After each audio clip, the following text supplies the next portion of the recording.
किस प्रकार से सोनिया गांधी, राहुल गांधी, ये परिवार के दो अहम सदस्य, गांधी परिवार के दो अहम सदस्य, ये नेशनल हेराल्ड के केस में उनका नाम आया है और ईडी ने, एनफोर्समेंट डायरेक्टरेट ने 15 अप्रैल को एक चार्जशीट दाखिल किया है।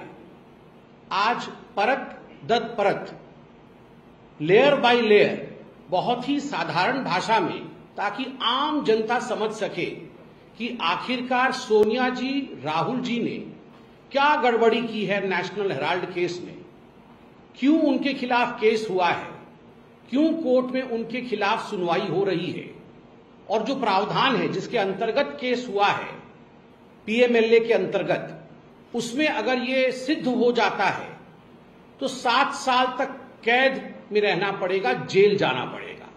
सोनिया जी और राहुल जी क्यों जेल जा सकते हैं, और हमें संपूर्ण विश्वास है जेल जाना ही पड़ेगा। इसका पूरा डाइसेक्शन करके आपके समक्ष में रखने का प्रयास करूंगा। आप सब जानते हैं यह कोई आज का केस नहीं है, ये लगभग 2012-13 से यह केस आगे बढ़ रहा है, और जब से हमारी सरकार 2014 में आई है, इसको बहुत प्रखर तरीके से भारतीय जनता पार्टी के सरकार ने आगे बढ़ाया है। आखिर इस केस के पट में क्या है, मैं पट के विषय में समझाऊंगा, उसके पश्चात जो आज की परिस्थिति है उसके विषय में भी बताऊंगा। 1937-1938 में उस समय के नेता और भारत के प्रथम प्रधानमंत्री पंडित जवाहरलाल नेहरू ने एसोसिएट जर्नल नामक एक कंपनी खोला। ये जो एसोसिएट जर्नल कंपनी थी, इस कंपनी का काम क्या था? ये एक पब्लिशिंग हाउस थी और ये 3 तरह के अखबारों को पब्लिश करती थी। अंग्रेजी में नेशनल हेराल्ड, जिसको आप सब जानते हैं क्योंकि नेशनल हेराल्ड के केस से ये प्रेस कॉन्फ्रेंस भी हो रहा है, केस भी चल रहा है। अंग्रेजी में नेशनल हेराल्ड, और एक उर्दू अखबार होती थी जिसका नाम कौमी आवाज, और हिंदी में नवजीवन। ये 3 अखबार एसोसिएट जर्नल लिमिटेड से छपती थी, और ये पंडित जवाहरलाल नेहरू ने 1938 में आरंभ किया। इसके मालिक कौन थे? क्या पंडित जवाहरलाल नेहरू एसोसिएट जर्नल्स के मालिक थे? नहीं। पंडित जवाहरलाल नेहरू ने 5000 जो स्वतंत्रता संग्रामी थे, 5000 फ्रीडम फाइटर्स, उनको एकत्रित किया और उनको शेयर होल्डर बनाया।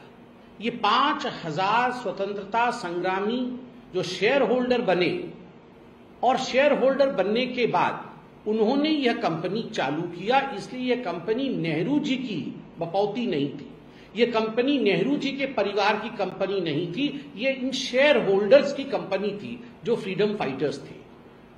आगे चलकर इस कंपनी ने कि हम पब्लिशिंग हाउस हैं, हम जनता के लिए न्यूज छापते हैं, इसलिए हम कोई बिजनेस नहीं करते हैं, तो हमें कंसेशनल रेट पे भिन्न भिन्न जो सरकारें हैं वो जमीन दे।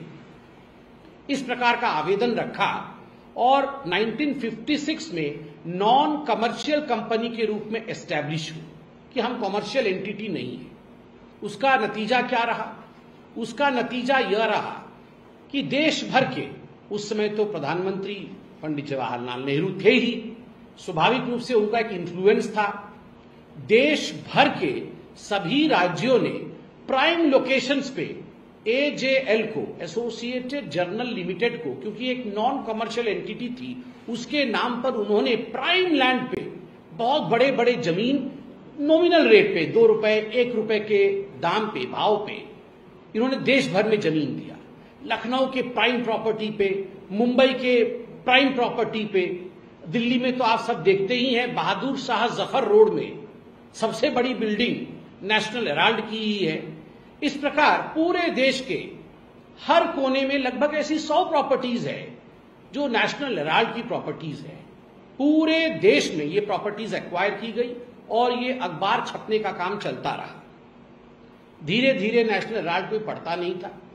इनका काम, नेशनल हेराल्ड की जो कंपनी थी, जो मूल कंपनी थी एसोसिएटेड जर्नल लिमिटेड, ये नुकसान में जाने लगा, अर्थात लॉस में जाने लगा। जब ये लॉस में जाने लगा तो लगभग 2008 में एक ऐसी परिस्थिति आई कि कागज छापना और संभव नहीं हुआ। कागज छापने का काम उन्हें 2008 में संपूर्ण रूप से बंद करना पड़ा और एक 90 करोड़ का नुकसान एसोसिएटेड जर्नल लिमिटेड को हुआ। 90 करोड़ का नुकसान। कैसे नुकसान हुआ? ऋण के नीचे आ गई। 90 करोड़ के ऋण के नीचे आ गई। कैसे आ गई? जो वहां पर एम्प्लॉय थे, उनकी ग्रेच्युटी है, उनको तनख्वाह देना है, वहां रिपेयर वर्क करना है, बिजली का बिल आता है, इन सब चीजों को लेकर एक 90 करोड़ के ऋण के नीचे एसोसिएटेड जर्नल आ गई। तो एसोसिएटेड जर्नल ने, उनको लगा कि हम 90 करोड़ का क्या करेंगे, कहां से लाएंगे। उस समय एसोसिएटेड जर्नल के डायरेक्टर कौन थे? मोतीलाल वोहरा जी थे। और 2008 और 2010 के आसपास लगभग 1057 स्टेक होल्डर्स थे, शेयर होल्डर्स थे। तो मोतीलाल वोहरा जी ने सोचा मैं क्या करूं, ये 90 करोड़ का तो बहुत बड़ा लोन हो गया है। तो वो कांग्रेस पार्टी के पास गए, AICC, all India Congress committee. तो ऑल इंडिया कांग्रेस कमेटी के पास जाके उन्होंने आवेदन दिया कि आप हमें 90 करोड़ का लोन दीजिए, तो मैं ये लोन जो है, जो हमारे एसोसिएटेड जर्नल पे आया है, हम चुका देंगे। तो वहां पर कौन थे? कांग्रेस में किसको बोलना पड़ेगा?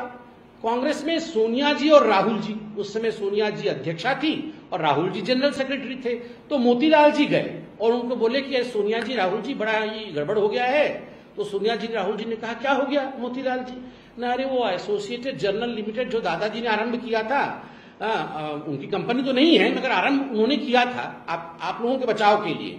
मतलब कोई भी कांग्रेस के खिलाफ लिखता था तो आप लोग उसमें प्रोपागेंडा करते थे। अब वो 90 करोड़ के लोन में आ गया है, हम क्या करें? तो सोनिया जी और राहुल जी ने कहा अरे कोई डरने की बात नहीं है, आप कांग्रेस के ट्रेजरर के पास जाओ और कांग्रेस से 90 करोड़ का लोन ले लो और आप लेके अपना लोन चुका दो। तो मोतीलाल जी बोले अरे वाह, ये तो बड़ा अच्छा आइडिया है। तो कांग्रेस के ट्रेजरर कौन थे? कांग्रेस के ट्रेजरर भी मोतीलाल वोहरा जी थे। तो मोतीलाल वोहरा जी जो एसोसिएटेड जर्नल के डायरेक्टर थे, वो कांग्रेस के मोतीलाल वोहरा जो ट्रेजरर थे उनके पास गए और बोले सोनिया जी और राहुल जी ने कहा है 90 करोड़ का लोन दे दो।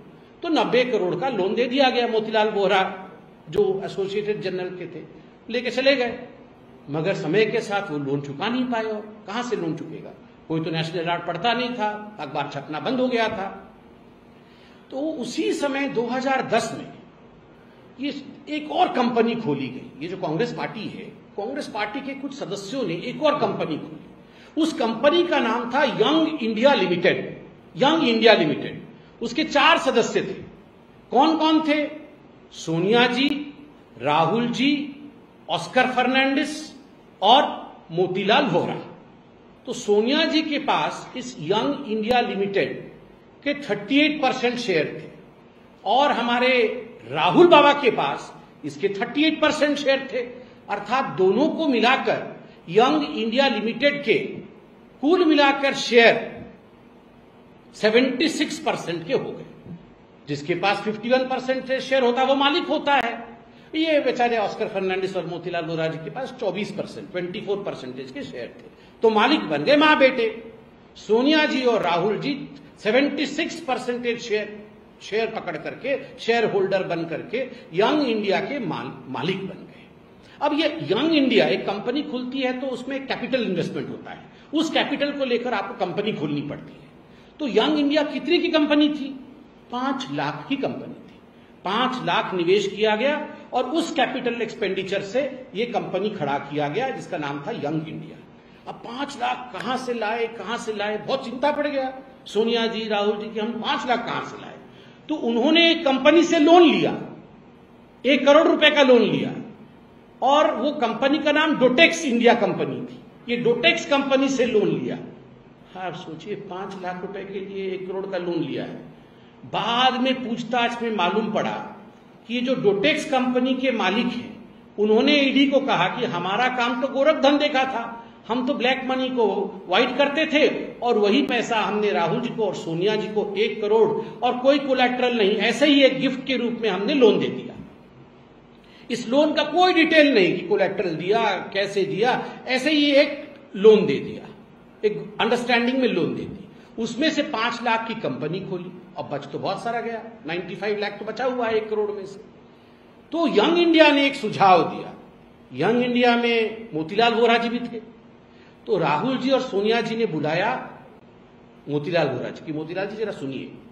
तो मोतीलाल जी गए राहुल जी और सोनिया जी के पास यंग इंडिया में। तो राहुल जी और सोनिया जी ने मोतीलाल वोरा जी को बोला कि अरे यंग इंडिया वाले मोतीलाल वोरा जी, आप ऐसा करो, आप हमारा एक प्रपोजल लेके जरा एसोसिएटेड जर्नल के मोतीलाल वोरा जी के पास जाओ और उनको बताओ कि आप 90 करोड़ लोन कांग्रेस पार्टी का चुका नहीं पा रहे हैं, तो आपकी जो लोन है वो हम खरीद लेंगे, यंग इंडिया खरीद लेगी, एवज में हम 50 लाख रुपए देंगे और लोन हम चुकाएंगे। तो मोतीलाल वोरा जी जो यंग इंडिया के थे बोले वाह, ये तो बड़ा अच्छा आइडिया है, मैं जाता हूं एसोसिएटेड जर्नल के यंग जो मोतीलाल वोरा जी हैं डायरेक्टर, उनके पास मैं जाता हूं। तो यंग इंडिया के डायरेक्टर मोतीलाल वोरा राहुल जी और सोनिया जी के कहने के बाद उनका प्रस्ताव लेके एसोसिएटेड जर्नल के जो मोतीलाल वोरा थे उनके पास गए और बोले ऐसा है कि यंग इंडिया हमारी कंपनी है, आपके पास 90 करोड़ का लोन है कांग्रेस पार्टी का, तो आप ऐसा करिए, हमें आप ये लोन दे दीजिए, बेच दीजिए, आपके लोन को हम चुकाएंगे, यंग इंडिया चुकाएगी और एवज में हम आपको 50 लाख रुपए देते हैं। तो मोतीलाल वोरा जो एसोसिएटेड जर्नल के थे उनका वाह, 50 लाख आप देंगे भी और हमारा लोन भी चुका देंगे, एग्रीड, हम मानते हैं इस बात। 50 लाख रुपए एसोसिएटेड जर्नल ने लिया और उन्होंने अपने जो सारे शेयर थे, एक शेयर 10 रुपए का, ऐसा करके 9 करोड़ शेयर, 9 इंटू 10, 90 करोड़, तो ये सारे शेयर उन्होंने एसोसिएटेड जर्नल ने यंग इंडिया के नाम कर दिया कि अब हमारी जो शेयर्स हैं वो आपकी है, अब ये 90 करोड़ कैसे चुकाना है ये आप जानिए। 50 लाख रुपए दे करके पूरी जो एसोसिएटेड जर्नल लिमिटेड की शेयर होल्डिंग थी, शेयर होल्डिंग का मतलब होता है मालिकाना हक, 99.1% मालिकाना हक किसके पास आ गया?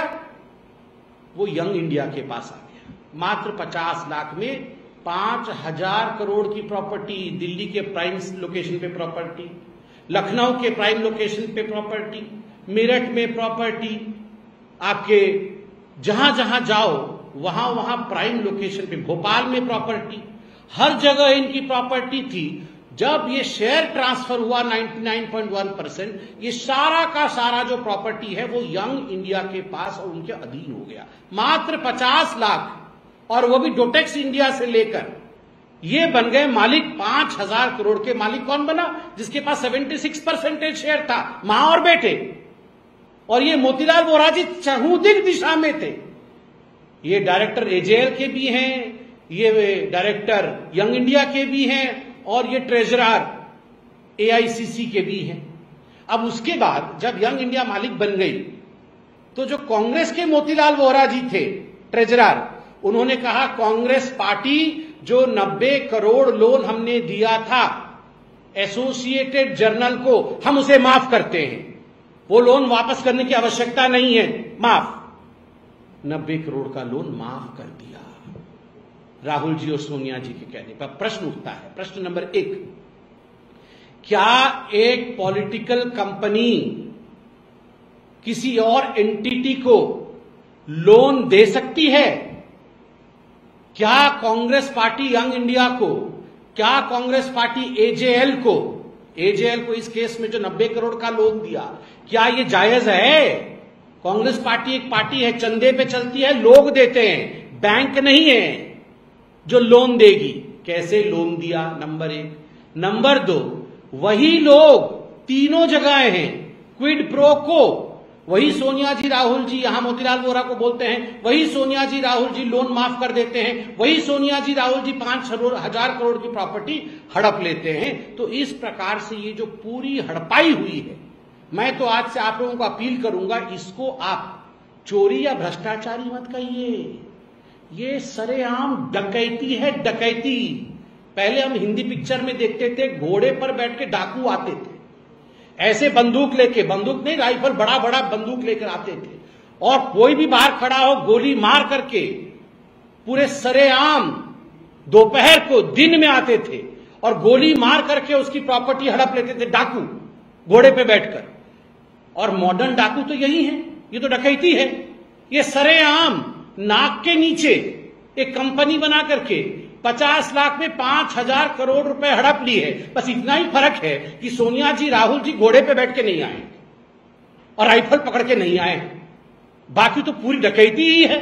तो इसको आप चोरी और भ्रष्टाचारी मत कहिए, ये नेशनल हेराल्ड डकैती केस है जिसमें कि एक्यूज्ड नंबर 1 सोनिया गांधी है और एक्यूज्ड नंबर 2 राहुल गांधी है। अब वर्तमान में आते हैं, ये वर्तमान में पूरा विषय क्यों उठा है। अप्रैल 15 को 2-3 दिन पहले ईडी ने चार्जशीट फाइल किया जिसमें सोनिया जी, राहुल जी, साम पित्रोदा और सुमन दुबे, इन चारों का नाम नामित है। इनके नाम के साथ चार्जशीट फाइल किया गया। सोनिया जी, Rahul ji accused number 1, accused number 2। ये जो सैम पित्रोदा जो फॉरेन का काम देखते हैं और बीच बीच में बयानबाजी करते हैं, और सुमन दुबे ये भी डायरेक्टर है यंग इंडिया के, तो इनका नाम इंक्लूड किया गया है। अब इनका नाम क्यों इंक्लूड किया गया है, किस केस में इंक्लूड किया गया है। ईडी ने अपने चार्जशीट में पीएमएलए, जो कि prevention of money laundering act है, उसके अंतर्गत वेरियस सेक्शंस के अंतर्गत इनका नाम इंक्लूड किया है। 2022 से 25 के बीच में कुछ डेवलपमेंट हुआ है नेशनल हेराल्ड की केस में। क्या क्या डेवलपमेंट हुआ है जो आज हम सबको जानना जरूरी है। नंबर 1 डेवलपमेंट हुआ है, आपने टीवी न्यूज में देखा है कि राहुल जी से और सोनिया जी से ईडी ने पूछताछ की है। अब डकैती करोगे तो पूछताछ तो करेगी। उनसे पूछताछ हुई, पूरा कच्चा चिट्ठा सामने आया, कहां पैसा छुपा हुआ है, किस प्रकार से लेन देन हुई है, ये सारा कुछ सामने आ गया पूछताछ से। मल्लिकार्जुन खड़गे जी, आज मल्लिकार्जुन खड़गे जी, with all due respect to Mallikarjun खड़गे जी, वो एकमात्र एम्प्लॉई है नेशनल एसोसिएटेड जर्नल लिमिटेड की। ही इज द ओनली कर्मचारी ऑफ एजेएल, इसलिए उनसे भी पूछताछ हुई कि आप अकेले कर्मचारी हैं भैया, आप बताइए। दूसरा विषय। तीसरा विषय, जब ये यंग इंडिया ने एक्वायर किया एसोसिएटेड जर्नल लिमिटेड को, उस समय एक बड़ी बात देखी गई कि इतने बड़े प्रॉपर्टी को एक्वायर करने के बाद कुछ तो टैक्स देना बनता था। तो इनकम टैक्स डिपार्टमेंट ने देखा कि 414 करोड़ का टैक्स इवेजन ये सोनिया गांधी और राहुल गांधी ने कर दिया है। 50 लाख देके 5,000 करोड़ की प्रॉपर्टी ले ली और टैक्स नहीं दिया, तो 414 करोड़ का टैक्स इवेजन भी किया है, यह भी सामने आ गया। उसके बाद 16 लोकेशंस पे, जो ये एजेएल की प्रॉपर्टी की 16 लोकेशंस पे रेड मारे गए एजेंसीज के, और बहुत सारे दस्तावेज सामने आए। उन दस्तावेजों में बहुत सारी बातों का खुलासा हुआ। जब ईडी ने ये रेड किया और ईडी ने उसके साथ ही जो इमूवेबल प्रॉपर्टी थी एसोसिएटेड जर्नल की, उनको सील कर दिया, और इससे बहुत कुछ सामने आया जो मैं आपको अभी बताने वाला हूं। ये चौंकाने वाला विषय है। ईडी के चार्जशीट से मैं पढ़ता हूं कि आखिर इन प्रॉपर्टीज को सील क्यों किया गया, इन पर रेड क्यों डाला गया, वर्तमान में एक केस सोनिया जी और राहुल जी के खिलाफ क्यों हुआ। ईडी कहती है, these properties were attached after extensive investigation by the ED, which revealed significant generation and possession and use of proceeds of crime to the tune of 988 crore. To secure the proceeds of crime and to prevent the accused from dissipating the same. कल कांग्रेस वाले press conference पे कह रहे थे, अरे कोई property तो बेचा नहीं, कोई प्रॉपर्टी खरीदा नहीं, प्रॉपर्टी तो जहां का तहां खड़ा है, फिर हमने क्या गड़बड़ी की। ईडी ने कहा, भैया प्रॉपर्टी तो वहीं खड़ी है, मगर उस प्रॉपर्टी का इस्तेमाल करके, उस प्रॉपर्टी के माध्यम से आपने प्रोसीड्स ऑफ क्राइम मतलब जो आपने भ्रष्टाचार किया, उससे जो उगाही की, उस प्रोसीड्स ऑफ क्राइम को आपने स्टोर किया, उस प्रॉपर्टी के माध्यम से उसे यूज किया, और उस प्रॉपर्टी के माध्यम से आपने जनरेट किया, और लगभग 1,000 करोड़ रुपए अब तक 22 से 25 के बीच में 1,000 करोड़ रुपए आपने जनरेट कर लिया है, ताकि ये पैसा आप ठिकाने न लगा दो और उस पैसे का हिसाब में हेरफेर, ये तो मां बेटे तो हेरा फेरी कर रहे हैं ना, तो हेरा फेरी आप ना कर दो, इसलिए हमने इसे सब सील कर दिया है। अब क्या प्रोसीड्स ऑफ क्राइम थे जो ईडी ने अपने चार्जशीट में लिखा है? 3 महत्वपूर्ण प्रोसीड्स ऑफ क्राइम लिखा है। ये बिल्डिंग्स तो थी ही, मगर इन बिल्डिंग्स के माध्यम से बोगस डोनेशन, कि हम डोनेशन देंगे जी, 18 करोड़ के बोगस डोनेशन हुए। हम नेशनल हेराल्ड को, हम आपके कॉज के लिए डोनेशन देना चाहते हैं। अब देखिए, ये जो यंग इंडिया कंपनी थी, ये तो नॉन प्रॉफिट ऑर्गेनाइजेशन है। नॉन प्रॉफिट ऑर्गेनाइजेशन का मतलब है हम कोई प्रॉफिट नहीं कमाएंगे, हम रियल एस्टेट का काम नहीं करेंगे, हम क्या करेंगे? चैरिटी का काम करेंगे। मगर जब उनके कागज देखे गए तो उसमें चैरिटी के नाम पे तो 1 भी रुपया खर्चा नहीं हुआ है, 1 भी रुपया चैरिटी पे खर्चा नहीं हुआ है। तो सारा काम तो कमर्शियल किया है आपने। ये जो बोगस डोनेशन हुआ है 18 करोड़ रुपए का, जब ढूंढा गया कि डोनेशन किसने किया है तो डोनर नहीं मिल रहे हैं। डोनेशन आया है 18 करोड़, अब डोनेशन किसने दिया है पता नहीं जी। अब उसके साथ बोगस एडवांस रेंट, एक बिल्डिंग है बहादुर शाह जफर बिल्डिंग, तो किसी ने कहा मैं भैया ये फर्स्ट फ्लोर रेंट पे लूंगा, 2 करोड़ रुपए महीने दूंगा, तो आप मुझे रेंट पे दीजिए। तो बाद में रेट में देखा गया अरे रेंट तो आ रहा है मगर बिल्डिंग तो खाली है, इसमें तो कंपनी है ही नहीं। तो बोगस एडवांस रेंट लेकर मां बेटे ने, यंग इंडिया ने कमाया 38 करोड़ रुपया, 38 करोड़ रुपया कमा लिया। घर खाली, रेंट आ रहा है। अरे बाप रे, ये डकैती नहीं तो क्या है? बोगस एडवर्टाइजमेंट आ रहा है और उसमें 29 करोड़ रुपए ले लिया है। एडवर्टाइजमेंट कौन दे रहा है? अब सोचिए कि मां बेटे के पास 100 करोड़ रुपए है, उसको वाइट करना है, तो वो क्या करेंगे? वो जाके बोलेंगे उन्हीं के कांग्रेस के नेता को, तुम्हारा जन्मदिन कब है? बोलेगा मेरा जन्मदिन परसों है। बोलेगा अच्छा तुम ये लो 50 लाख रुपए, जाओ जरा जाके एजेएल को दो, 50 लाख रुपए का वो एडवर्टाइजमेंट तुम्हारे जन्मदिन पे निकालेगी और फिर लाके 50 लाख रुपए हमें ही दे देना। तो 50 लाख रुपए वाइट हो गया। वो कांग्रेस का किसी का हैप्पी बर्थडे गुड्डू बुड्डू, कांग्रेस पार्टी, ये हाथ का चिन्ह, बस गुड्डू बुड्डू का हैप्पी बर्थडे, और वहां जो है 100 करोड़ का वो वाइट बन गया। तो ये धंधा चल रहा था उसके अंदर, और पूरी तरह से ईडी ने पूछताछ इत्यादि करने के बाद bogus donation, bogus advance rent और बोगस एडवर्टाइजमेंट का काम, गोरख धंधा का खुलासा किया है। अब बहुत सारे सवाल है। ये जो एसोसिएटेड जर्नल लिमिटेड के शेयर्स आपने यंग इंडिया को दे दिए, 99.1% की मालिक हो गई यंग इंडिया। ये शांति भूषण जी लॉ मिनिस्टर थे इंडिया के, और मार्कंडेय काटजू जी ये सुप्रीम कोर्ट के जाने माने जस्टिस थे, ये सब भी शेयर होल्डर थे। इन्होंने कंप्लेन किया कि अरे भैया हम तो शेयर होल्डर हैं, कंपनी का रूल होता है कि कंपनी अगर किसी और को आप हैंडओवर कर रहे हो, शेयर बेच रहे हो, तो शेयर होल्डर को तो आप बताओगे, मगर बिना शेयर होल्डर को बताए ये सारे शेयर ट्रांसफर कैसे यंग इंडिया को हो गए? तो ये भारतीय जनता पार्टी केवल नहीं कह रही है, ये शांति भूषण जी और मार्कंडेय काटजू जी भी बता रहे हैं। तो इस प्रकार से जो पूरा गोरख धंधा हुआ है 2008 में यंग इंडिया, 2010 में यंग इंडिया खोल करके 2008 से 2011 के बीच जो ये खुराफाती हुई है, ये डकैती है। मां बेटे ने डकैती की है। अक्यूज नंबर 1 है सोनिया गांधी, अक्यूज नंबर 2 है राहुल गांधी। और वैसे मुझे लगता है जब मैं प्रेस कॉन्फ्रेंस कर ही रहा हूं, अब पूरा परिवार ही डाका डाल रहा है, तो इन सब के आका रॉबर्ट वाडेरा, तो आप सोचिए रॉबर्ट वाडेरा भी पकड़ा गया है। ये जो रॉबर्ट वाडेरा थे, ये सिकोपुर गांव में हरियाणा में इन्होंने जमीन ली। इन्होंने लगभग 3.5 एकड़ को जमीन खरीदी। कितने में खरीदी? ये 7.5 करोड़ में खरीदा, और उसके 3 साल बाद उसको बेच दिया डीएलएफ को 58 करोड़ में। ये राहुल गांधी और रॉबर्ट वाड्रा को भेजना चाहिए हार्वर्ड यूनिवर्सिटी में कि कैसे बिना जेब में पैसा लिए कैसे 100 करोड़ रुपए कमाया जाए।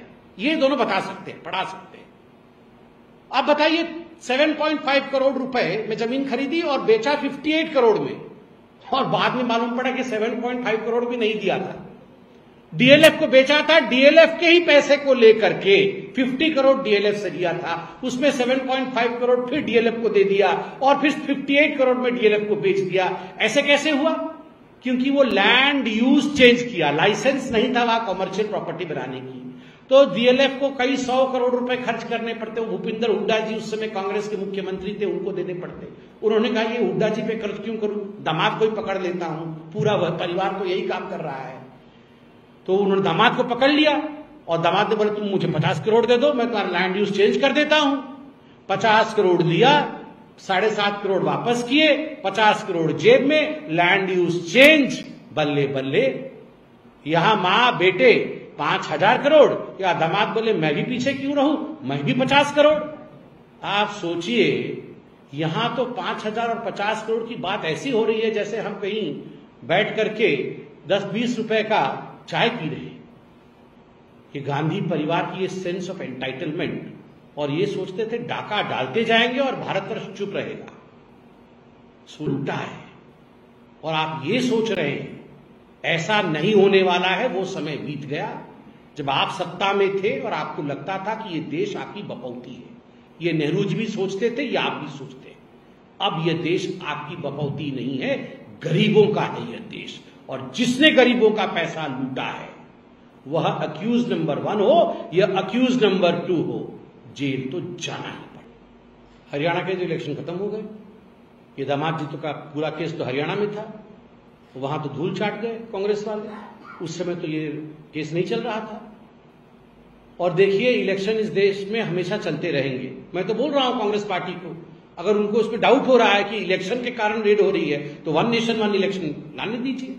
1 नेशन 1 इलेक्शन होगा, मगर अनंत रेड तो आपके ऊपर होंगे ही। आपने एक दिन आप देख लीजिएगा, 1 नेशन 1 इलेक्शन होगा, मगर innumerable raids on Congress party continue करती रहेगी, क्योंकि इन्होंने इन्यूमरेबल एक्ट्स ऑफ करप्शन किया है। इसलिए ये सब बहानेबाजी नहीं चलेगी। और ये अभिषेक मनु सिंघवी जी और जो इनके बड़े बड़े वकील आके यहां पर प्रेस कॉन्फ्रेंस कर रहे हैं, भैया प्रेस कॉन्फ्रेंस करने से क्या होगा? जो आप दलीलें यहां दे रहे हैं, कोर्ट में दलील दो। मां बेटे तो बेल पे बाहर है ना, दोनों मां बेटे बेल पे बाहर हैं, और दोनों मां बेटे ने जाके सुप्रीम कोर्ट में कहा था कि इस केस को स्टे कर दिया जाए। सुप्रीम कोर्ट ने मना कर दिया इस केस को स्टे करने के लिए। तो मेरिट देखा है सुप्रीम कोर्ट ने। देखिए, हम बदले की भाव से कुछ नहीं करते हैं। ये जो सरकार है, ये बदले की भाव से काम नहीं करती है, तथ्यों के आधार पर काम करती है। No vendetta, only data. ये वेंडेटा के आधार पर नहीं, डेटा के एविडेंस के आधार पर काम करती है। और डेटा जिस प्रकार से इकट्ठा हो रहा है, मुझे तो लगता है जो आप सोच रहे हैं वो जल्दी ही होगा। शाम की को लाया जाएगा इस केस में।